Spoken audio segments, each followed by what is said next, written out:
They don't know how to speak to people. They don't know how to start the conversation. They don't know what to say. They don't know how to ask for recommendations from their existing clients. They keep asking for referrals. Guys, referrals are dead. Referrals is such a 20th century strategy. Referrals are dead. Think about it. You call me, let's say I'm a client of yours, and you tell me, Sanjay, can you give me the name and number of your father? Example. Yeah, sure. Here's the name and number.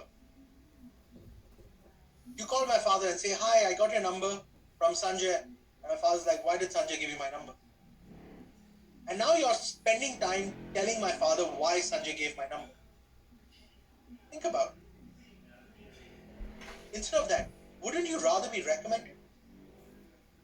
Sanjay, I want to deal with your father, but can you introduce me to your father and recommend me to your father? That's a very different strategy. Guys, referrals are dead. There are three things that happen when you call someone whose number you just got. Think about it. So let's say I give you the telephone number of my best friend, right? Let's say his name is John. I give you John's telephone number. You call up John and you say, hi, John, I got your number from Sanjay. There are three answers you can get. Number one, I'm busy right now. Can we talk later? Number two, why did Sanjay give you my number? Number three, who's Sanjay? Think about it. Now, any of those three answers is bad. Because you're spending time talking about how you got the number, why you got the number. Referrals are dead. But imagine if I called John and I said, you know what, John, I want to introduce you to Cindy, right? Hi, John. I have this amazing friend whose name is Cindy, and I think you should talk to her. She is someone you should really, really talk to. But Cindy's prospecting is done, right?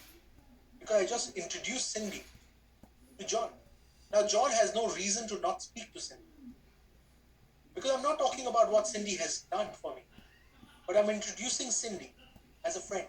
So, your recommendation is not because of your work. Your recommendation is because of your personality. Remember this. Get recommended for your personality. Get recommended for who you are, not for what you do. Because it's not necessary that you want them as your client. Not everyone that you get recommended to is someone you want as a client. Think about it. Let's say I introduce you to someone, but you don't like that person. Do you want them as your client? Probably not. So get recommended for who you are rather than what you do.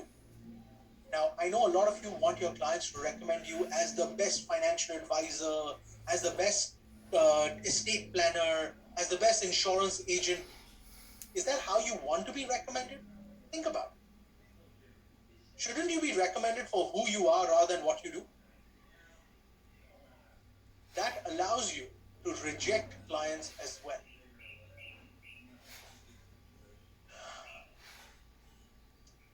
One of the biggest reasons for financial advisors to leave this profession is because they are working with people they don't like. They get Monday blues, right? They get Tuesday hiccups. They get Wednesday sickness. They get Thursday tired. Friday, they're looking forward to the weekend. That's pretty much what an advisor's life looks like. What if every day was a Saturday and Sunday? What if every day you were working with people that you only love, people you love hanging out with? There is no Monday blues anymore.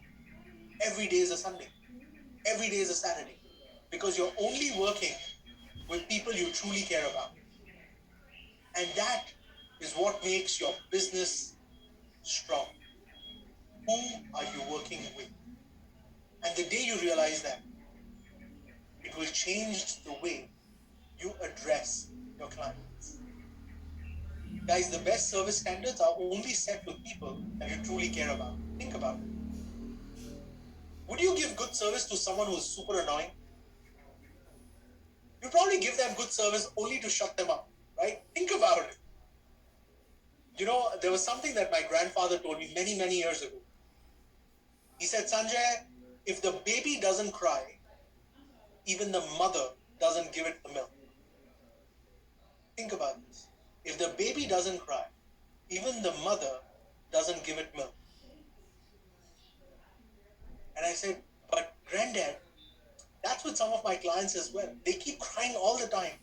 And he's like, you need to understand which client is crying for which reason. Identify what makes your clients happy. And write down these small notes in your diary. Build a client profile. What do they like? What they don't like? How their taste has changed over the years. Think about it. I've been in this business for 21 years now. In 21 years, I'm working with clients today in 53 countries, including the Philippines. I have many clients in the Philippines, and they all have different personalities.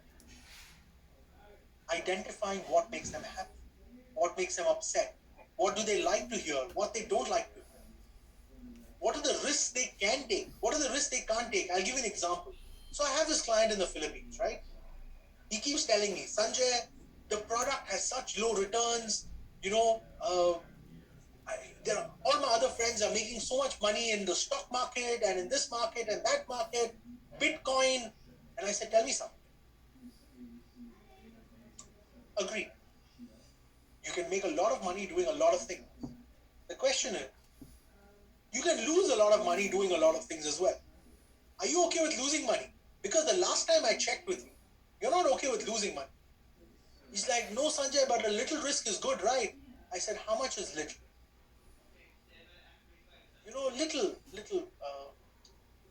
Little bit risk I don't mind taking. I was like, you lose even $1, you bloody complain. So what is little? Define little for me, because your definition of little is zero from everything I know about you. He's like, okay, I don't mind losing $1,000. I said, listen, $1,000 is not money. That's not what we talk about big premium, right? $1,000 you don't mind losing, that doesn't matter anything. Go to the casino to do that. You don't understand, Mr. Klein. We're doing financial planning. We're not gambling. I'm making sure that you always have money. That's my job. My job is to make sure that you always have the right support system. And that is the key to building the right system. So, ladies and gentlemen, get one thing very clear. This business is about building the right support system, building the right way to do this business. Ask clients for recommendations. And the best way to ask recommendations, let me give you the strategy so it's easy for you. It always starts with a very simple line. Mr. Client, I've worked with you for so long. How come you have never recommended anyone? I think the reason why you've never recommended me is because you don't know what to say about it. And you don't know who to recommend me to. You have so many friends. Why don't I tell you who I like to work with? I like to work with and give them what is the type of client you like to work with. Are they doctors? Are they engineers? Are they teachers? Are they business owners? Who do you like to work with? Start with that. I like to work with, so let's example, right? I like to work with doctors. Do you know any doctors who are between the age of 30 and 40 and, who you really like? They will either say yes or no. If they say yes, great. If they say no, well, I also like to work with teachers. Do you know any teacher which is between the age of 20 and 40? Now, at this point, if they say no, then you have the right to ask them, you don't know doctors, you don't know teachers, who do you know? I thought you have a lot of friends. You can have fun as well. Guys, it's not about being serious, it's about having fun in this business.